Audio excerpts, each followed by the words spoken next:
ബാലചന്ദ്രൻ വൈജയന്തിയെ വെടിവെച്ച് കൊന്നു. അതേ, ബാലചന്ദ്രന്റെ മനസ്സിലുള്ള പക പൊട്ടിത്തെറിക്കുമ്പോൾ ഇത്രയും നാളും അടക്കി വെച്ച ദേഷ്യവും സങ്കടവും വിഷമവും തന്നെ ചതിച്ച വൈജയോടുള്ള പ്രതികാരവും എല്ലാം കൂടെ ചേർന്ന് വൈജയെ തീർത്തു കളയുകയാണ് ബാലചന്ദ്രൻ. അതെ, തൻ്റെ മുറിയിലേക്ക് വിളിച്ചു വരുത്തുന്ന ബാലചന്ദ്രനോട് പൊട്ടിത്തെറിച്ചുകൊണ്ട് അലീന ഇപ്പോഴെവിടെയാണെന്നും അവളെ വിട്ടതിൽ നിങ്ങൾക്ക് കൂടുതൽ വിഷമം കാണുമല്ലോ എന്നെല്ലാം പറഞ്ഞുകൊണ്ട് ബാലചന്ദ്രനെ വീണ്ടും പരിഹസിക്കുകയും പുച്ഛിക്കുകയും ചെയ്യുന്നു.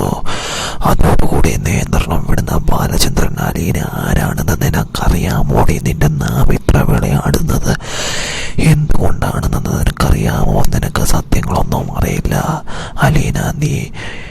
നിനക്കുണ്ടായ ആദ്യത്തെ മകളാണ് സ്റ്റാലിൽ, നിനക്കുണ്ടായ ആദ്യത്തെ മകളാണ്. അത് നീ അറിഞ്ഞിട്ട് നീ തീർന്നാലും മതി എന്ന് പറഞ്ഞുകൊണ്ട് ബാലചന്ദ്രൻ അങ്ങനെ അലീനയെ കുറിച്ച് മോശം പറഞ്ഞ വൈജയന്തിയെ വെടിവെച്ച് തീർക്കുകയാണ് ചെയ്യുന്നത്.